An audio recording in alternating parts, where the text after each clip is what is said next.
chers élèves, vous allez bien? Ça avance avec l'écologie? Pas de problème, je l'espère. Donc, vous avez bien retenu, si vous vous rappelez très bien, la capsule la dernière fois. J'espère que vous avez bien retenu les termes qu'on a déjà vus. La biocénose, le biotope, écosystème, facteur abiotique, facteur biotique. Tout est clair? Je suis fière de vous. Allez-y, on commence.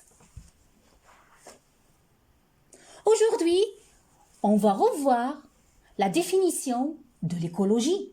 Donc, c'est pas du nouveau pour vous. On a déjà parlé de la biologie, de la géologie, de la pédologie, de la physiologie, de la climatologie et même de l'écologie si vous vous rappelez le lexique que j'ai déjà fait avec vous. Je vais détailler ce terme-là, cette séance-là. Écologie.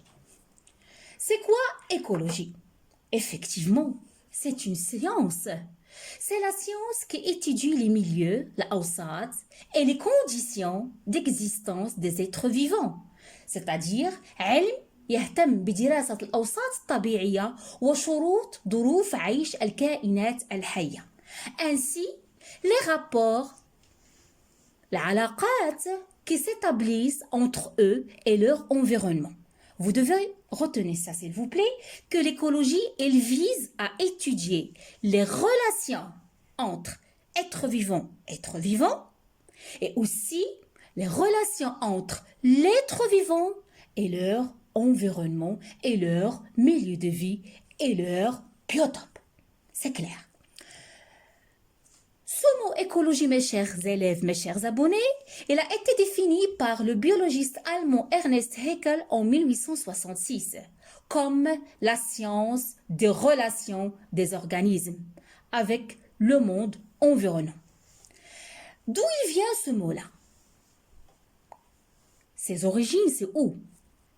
Il a une racine grecque. Donc retenez, éco, ça vient du racine grecque oikos, qui signifie la maison, qui signifie l'habitat, et logos, ça signifie étude, ça signifie science, ça signifie discipline. Mes chers élèves, mes chers abonnés, l'écologie n'est pas indépendante. Il est attaché, il est lié à d'autres sciences. Il fait appel à de multiples disciplines scientifiques, comme la biologie, la science de l'être vivant, علم الحياة, comme la chimie, الكيمياء, comme la physique, الفيزياء, comme les maths, les mathématiques, et aussi comme la climatologie, علم المناخ.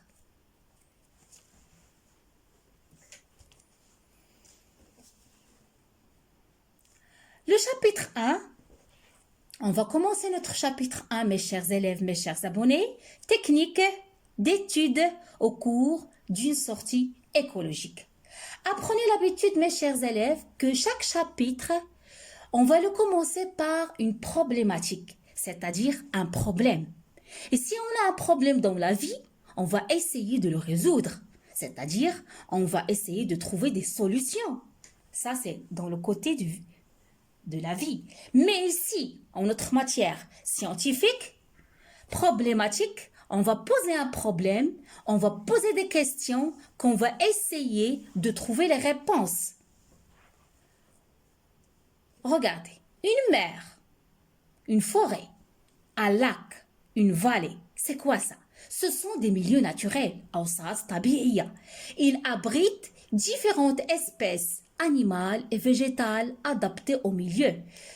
On a différentes espèces animales qui vivent dans leur milieu.